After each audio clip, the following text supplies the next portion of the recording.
It is certain for advanced Purusharthi Brahmins to transform directly from man to Narayan. Baba, advance में आने के बाद में जो आत्मा शरीर छोड़ देती है, तो उसका तो लक्ष्य था नारी से लक्ष्मी बनने का या नर से नारायण बनने का, और शरीर छूट गया तो अगले जन्म में नर बनेगा। तो अब फिर अगले जन्म में वो फिर से पुरुषार्थ वही करेगी। क्यों पूर्व जन्म में तो ब्राह्मणत्व का पुरुषार्थ खत्म हो जाता है क्या? नहीं, ब्राह्मण जीवन तो यहाँ संगम युग में ही है कि किसी और जन्म में ब्राह्मण जीवन होता है?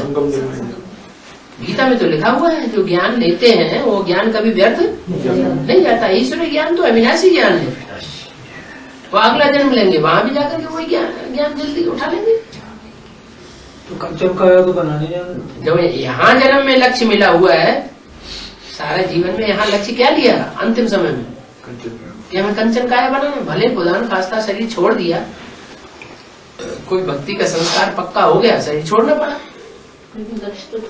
लेकिन अंदर से ये तो बैठा हुआ है कि मुझे आत्मा को क्या पुरुषार्थ करना अच्छा है।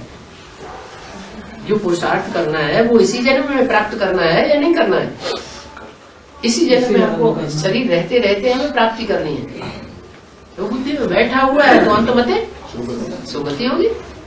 अगला शरीर लेंगे और फिर शरीर लेकर के उसी शरीर से पुरुषार्थ करके प्राप्ति करेंगे। जैसे राम वाली आत्मा है, यज्ञ के आदि में थी, फिर शरीर छोड़ दिया।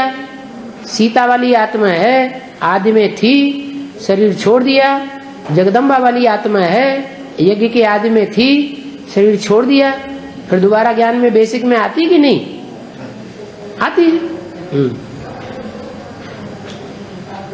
हाँ, एडवांस ज्ञान अगर ले लिया और फिर शरीर छोड़ दिया तो ये सर्टेन है कि दोबारा शरीर लेकर उनको ज्ञान में आना ही पड़ेगा, क्योंकि लक्ष्य मिला हुआ है जिंदगी का। क्या लक्ष्य मिला है? नर से नारायण बनना है।